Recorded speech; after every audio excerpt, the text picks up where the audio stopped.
Mais dans la discussion commune, Madame Dumas, le 125. Merci à Madame la rapporteure de... Merci à mes collègues de leur soutien qui, de toute façon, était acquis dès la première lecture. Moi, je vais effectivement revenir sur le fond.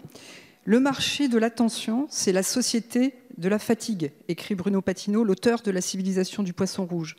Nous devons passer d'une économie de la captation de l'attention à une économie qui régénère de l'attention. Celle-ci doit nous faire gagner du temps et créer du lien social, écrit Tristan Harris, co-créateur du Time Well Spent Movement. Afin d'être en mesure d'assurer cette liberté, les plateformes mondiales qui hiérarchisent à des fins commerciales les contenus qu'elles diffusent, suivant le modèle de l'économie de l'attention, doivent notamment pouvoir être librement quittées sans que cela n'implique de rompre les liens interpersonnels qu'ont tissés leurs utilisateurs. Pardon.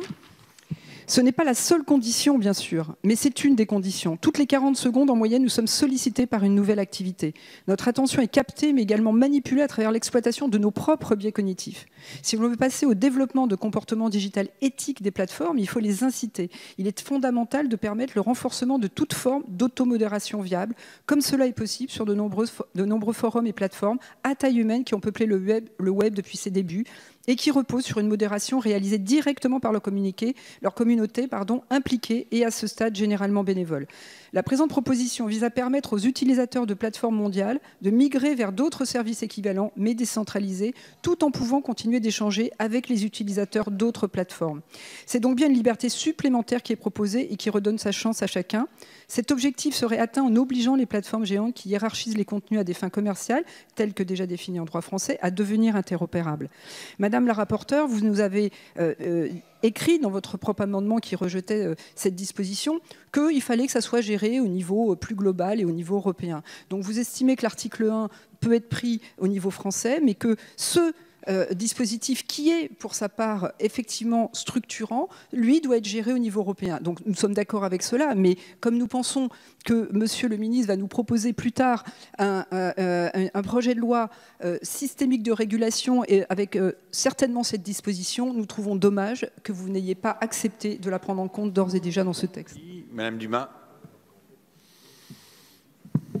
Oui, alors, moi je voulais d'abord vous dire que vous assumez en fait de faire l'Europe à géométrie variable, puisque la Commission européenne vous a demandé aussi, sur le texte que vous nous proposez aujourd'hui, d'attendre le Digital Act Service. Donc là, vous avez estimé que vous n'aviez pas à attendre.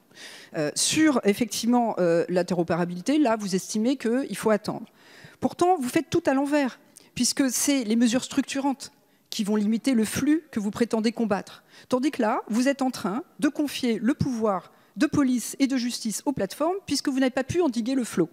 Donc en fait, c'est bien la preuve, comme je viens de le dire, que vous faites les choses à l'envers. Quant à Madame Paul Langevin, je voudrais quand même vous répondre parce que vous avez donné souvent cet exemple en disant c'est comme si quand un enfant est harcelé dans une école, on lui dit bah, écoute, on ne peut pas régler le problème, tu dois changer d'école. Là, c'est totalement différent.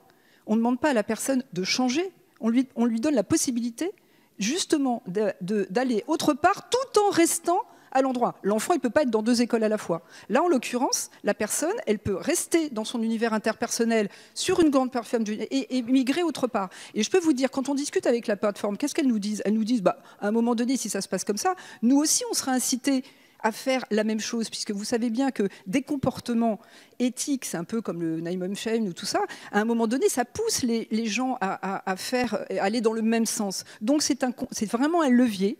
Et je trouve dommage, alors évidemment, vous l'avez soulevé, il y a une différence profonde entre la première lecture et la seconde, puisque la première lecture nous l'a carrément balayé du revers de la main, donc il y a évidemment des choses qui sont passées entre-temps. Mais un, c'est l'Europe à géométrie variable, et deuxièmement, vous faites les choses à l'envers.